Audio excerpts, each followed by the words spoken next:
Hello, and welcome to the GRACE podcast series. My name is Denise Brock, and I am the Operations Director for the Global Resource for Advancing Cancer Education, or GRACE. In this podcast series, we interview patients, advocates, and healthcare professionals to provide the most updated information for our community and to highlight important issues facing those dealing with a cancer diagnosis. We hope you find this information valuable. For questions or comments, please visit us at cancergrace.org.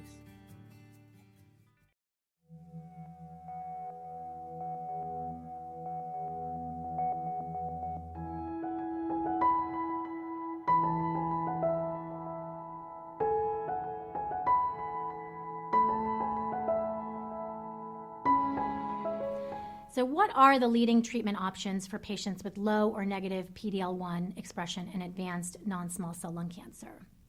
So the leading options at this time are platinum pemetrexed plus pembrolizumab, which is a PD-1 antibody, and carboplatin paclitaxel, atezolizumab, and bevacizumab. I'm going to go through the data for these two regimens with you. So the KEYNOTE-042 trial was a double-blind phase 3 trial of over 600 patients.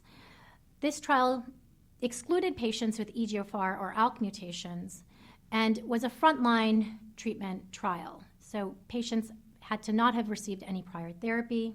Patients were randomized to receive either platinum pemetrexed or platinum pemetrexed with the addition of pembrolizumab, given at a dose of 200 milligrams IV every 3 weeks. The overall survival at 12 months favored those patients receiving pembrolizumab, so 69% for those patients receiving pembrolizumab versus 49% for those patients receiving placebo. On a subgroup analysis, it appeared that patients benefited with the addition of receiving pembrolizumab regardless of PD-L1 expression level. Response rates also favored those patients receiving pembrolizumab.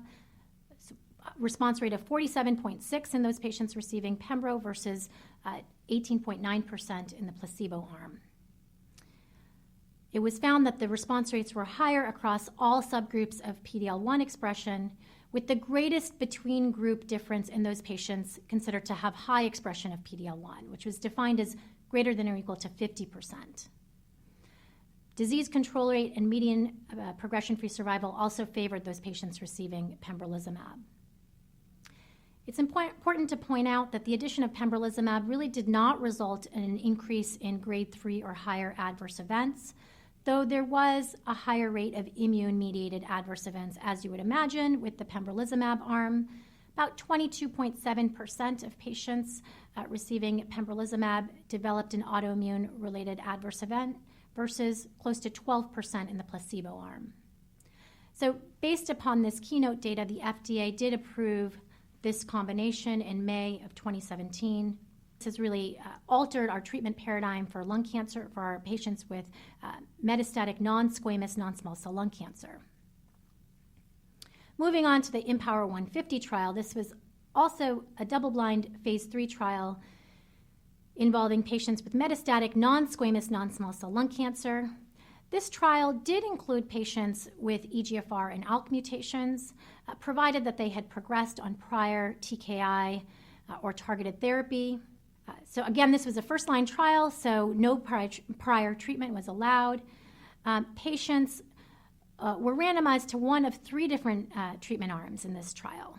So the standard treatment arm was considered to be the carboplatin paclitaxel plus bevacizumab arm. So bevacizumab is an anti-VEGF antibody that's been approved in combination with chemotherapy. The next arm was carboplatin paclitaxel with atezolizumab, which is a PD-L1 antibody. And the third treatment arm was the 4-drug regimen of carboplatin paclitaxel, bevacizumab, and atezolizumab.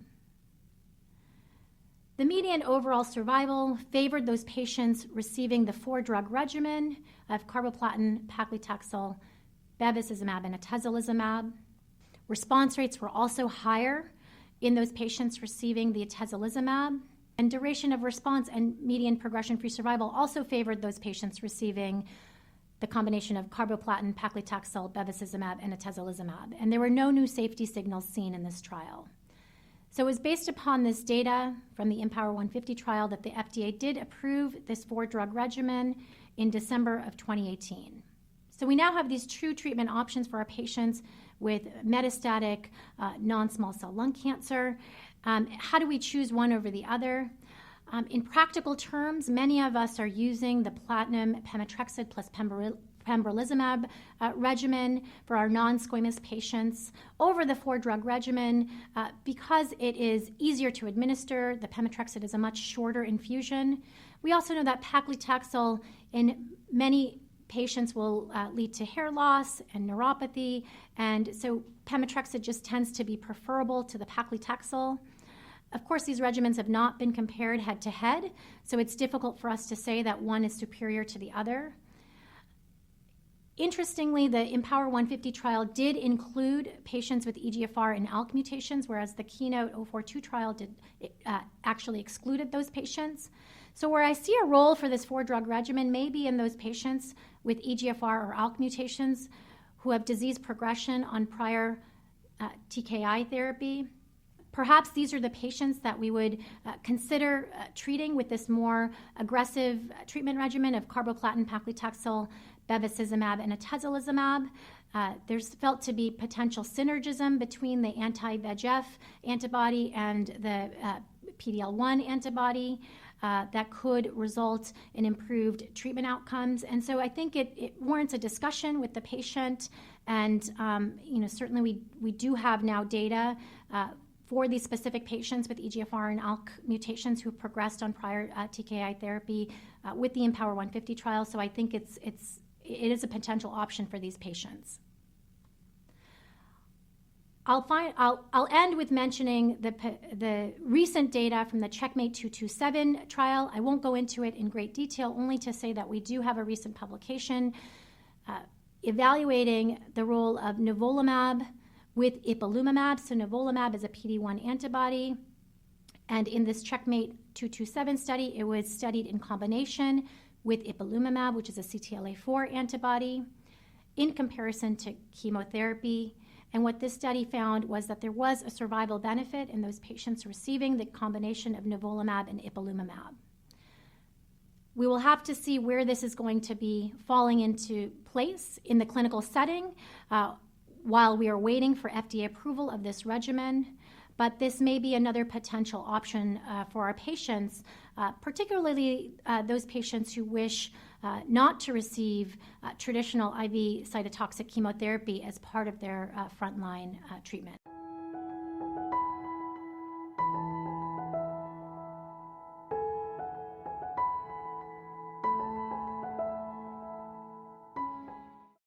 Thank you again for joining us. This podcast was made possible by the generosity of sponsorship from our friends at Lilly, Novartis, Takeda, AstraZeneca, and Exelixis. Please like and follow us on Facebook and Twitter. Send us feedback, share your story, donate and visit us for more information at cancergrace.org. Thank you for listening.